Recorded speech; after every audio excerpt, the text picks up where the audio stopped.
Mr. Poe of Texas. Request permission to address the House for 5 minutes. The gentleman is recognized for 5 minutes. Thank you, Madam Speaker.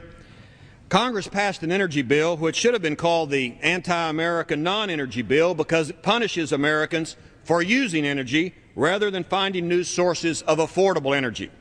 But the bill does one thing, Madam Speaker. It controls the type of light bulbs that all Americans must use throughout our fruited plains. Congress's energy bill bans incandescent light bulbs by 2014 and requires Americans to buy compact fluorescent bulbs. Those are called CFLs. Now we can say goodbye to Thomas Edison's incandescent bulb and his invention. Madam Speaker, I have a Constitution here, and like most members of Congress, I carry it with me.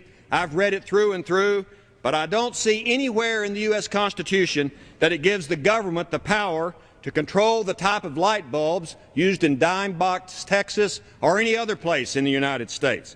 Besides the lack of constitutional authority, let me discuss these light bulbs further. Nothing in Congress seems to be easy, and that phrase is certainly true with these CFL light bulbs.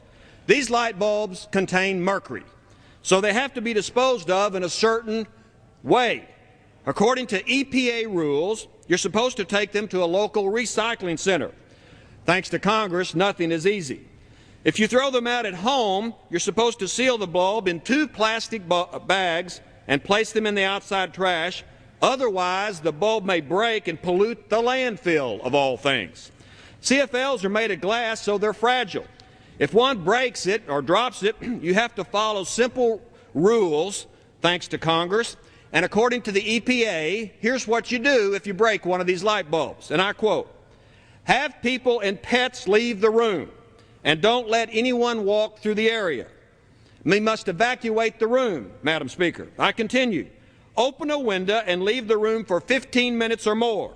Shut off the central heating and air conditioning system. Carefully scoop up glass fragments and powder using stiff paper or cardboard and place them in a glass jar with a metal lid." Obviously, that's readily available. I continue. "Use sticky tape, such as duct tape, to pick up any remaining small glass fragments and powder." Of course, we do have lots of duct tape in Texas, so that's no problem. But we're not through yet. I continue to quote, "Wipe the area clean with a damp paper towel or disposable wet wipes and place them in the glass jar or plastic bag. Do not use a vacuum or a broom." And Madam Speaker, I ask unanimous consent to file this 3-page single-spaced requirements the EPA has made all Americans follow in disposing one of these broken light bulbs. Okay, without objection. Thank you. If you break a light bulb in a high-rise where the windows don't open, will the EPA light bulb police haul us off to jail because of improper disposal procedures?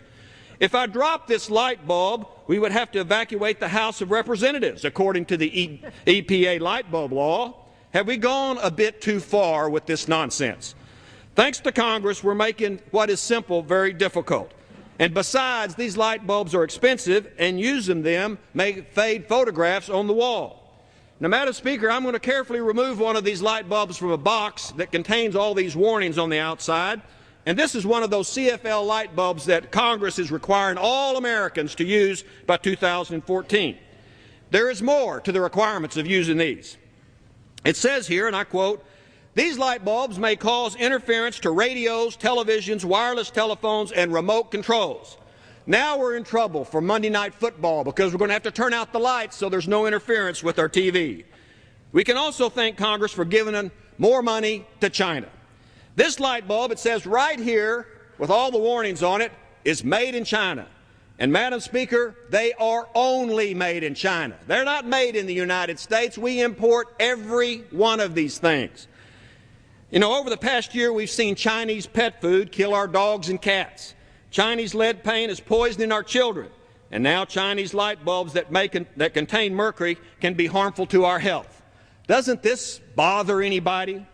Meanwhile, gasoline nears $4 a gallon, and Congress still has no energy plan except turn on these light bulbs.